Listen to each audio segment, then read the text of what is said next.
आरएसवीआई info capsule पर एक बार फिर से लेकर हाजिर हैं हम सेगमेंट अजब दुनिया की गजब जगह, जहां हम आपको दुनिया की ऐसी अजीबो गरीब जगहों से रूबरू कराते हैं जो शायद ही आपने सुनी हो। तो ऐसी ही एक और अजीबो गरीब जगह से हम आपको आज रूबरू कराने वाले हैं, और वो है भारत का एक गांव जो रहस्यों से भरा है और जहां पर अजीबो गरीब भाषा में बात करते हैं लोग। हमारा देश सदियों से अपने अंदर कई रहस्य समेटे हुए है। यहाँ एक से एक ऐसी जगह हैं जिनके बारे में जानकर दुनिया हैरान रह जाती है। एक ऐसी ही जगह हिमाचल प्रदेश में भी है। यहाँ का एक गांव अपने आप में बेहद ही रहस्यमय है। यहाँ के लोग एक ऐसी भाषा में बात करते हैं जो यहाँ के लोगों के अलावा किसी को भी समझ नहीं आती। इस गांव का नाम है मलाड़ा। हिमालय की चोटियों के बीच स्थित मलाड़ा गांव चारों तरफ से गहरी खाइयों और बर्फीले पहाड़ों से घिरा है। करीब 1700 लोगों की आबादी वाला ये गांव सैलानियों के बीच खूब मशहूर है। दुनिया भर से लोग यहाँ घूमने के लिए आते हैं। हालांकि मलाड़ा तक पहुंचना बहुत ही मुश्किल है। इस गांव के लिए कोई भी सड़क नहीं है जिससे लोग आ जा सके। पहाड़ी पगडंडियों से होते हुए ही यहाँ तक पहुंचा जा सकता है। पार्वती घाटी की तलहटी में स्थित जरी गांव से यहाँ तक सीधी चढ़ाई है। जरी से मलाड़ा तक पहुंचने में करीब 4 घंटे लग जाते हैं। इस गांव से जुड़े कई ऐतिहासिक किस्से हैं, रहस्य हैं और कई अनसुलझे सवाल भी हैं, जिसमें से एक ये है कि यहाँ के लोग खुद को यूनान के मशहूर राजा सिकंदर महान का वंशज बताते हैं। कहते हैं कि जब सिकंदर ने हिंदुस्तान पर हमला किया था तो उसके कुछ सैनिकों ने मलाड़ा गांव में ही पनाह ली थी और फिर वो यहीं के होकर रह गए। यहाँ के बाशिंदे सिकंदर के उन्हीं सैनिकों के वंशज कहलाते हैं। हालांकि ये अभी तक पूरी तरह से साबित नहीं हुआ है। सिकंदर के समय की कई चीजें मलाड़ा गांव में मिली हैं। कहा जाता है कि सिकंदर के जमाने की एक तलवार भी इसी गांव के मंदिर में रखी हुई है।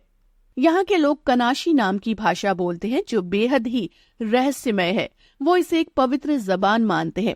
इसकी खास बात यह है कि ये भाषा मलाड़ा के अलावा दुनिया में कहीं और नहीं बोली जाती है। इस भाषा को बाहरी लोगों को नहीं सिखाया जाता है। इसको लेकर कई देशों में शोध हो रहे हैं। मलाड़ा के लोग जमलू देवता की पूजा करते हैं और उन्हें ही अपना सब कुछ मानते हैं। दरअसल इनके जमलू देवता को हिंदू पुराणों में जमदग्नि ऋषि के नाम से जाना जाता है। यहाँ के लोग मानते हैं कि जमलू देवता को भगवान शिव ने भेजा था। इस गांव में 2 मंदिर हैं, जिसमें से एक जमलू देवता का और दूसरा उनकी पत्नी रेणुका देवी का। जमलू देवता के मंदिर की एक दीवार पर हड्डियां, खोपड़ियां और बलि चढ़ाए गए दूसरे जानवरों के अंग लटकाए गए हैं। साथ ही मंदिर की एक दीवार पर चेतावनी भी लिखी हुई है, जिसके मुताबिक अगर कोई बाहरी व्यक्ति इस मंदिर को छूता है तो उसे 3500 रुपए का जुर्माना भरना पड़ेगा। मलाड़ा के बुजुर्ग बाहरी लोगों से हाथ मिलाने और उन्हें छूने से भी परहेज करते हैं। अगर आप यहाँ की दुकान से कुछ सामान खरीदें तो दुकानदार आपके हाथ में देने के बजाय वहीं पर रख देगा और साथ ही वो पैसे भी अपने हाथ में लेने के बजाय उसे रख देने को कहता है। हालांकि यहाँ की नई पीढ़ी इन सब बातों को नहीं मानती। उन्हें किसी बाहरी व्यक्ति से बात करने, हाथ मिलाने या गले मिलने से कोई परहेज नहीं है। आपको जानकर हैरानी होगी कि इस गांव के लोग शादियां भी अपने गांव के भीतर ही करते हैं। अगर कोई गांव से बाहर शादी कर लेता है तो उसे समाज से बेदखल कर दिया जाता है। हालांकि ऐसा मामला शायद ही कभी सुनने को मिला हो।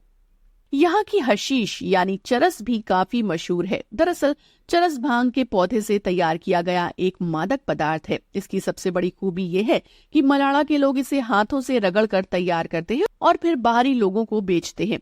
हालांकि इसका प्रभाव गांव के बच्चों पर भी पड़ा है। बहुत कम उम्र में ही यहाँ के बच्चे ड्रग बेचने के धंधे में उतर जाते हैं। यही वजह है कि मलाड़ा में बाहरी लोगों को सिर्फ दिन में ही आने की अनुमति है, क्योंकि यहाँ के सारे गेस्ट हाउस रात में बंद हो जाते हैं। यहाँ के लोगों का मानना है कि जमलू देवता ने उन्हें ऐसा आदेश दिया है।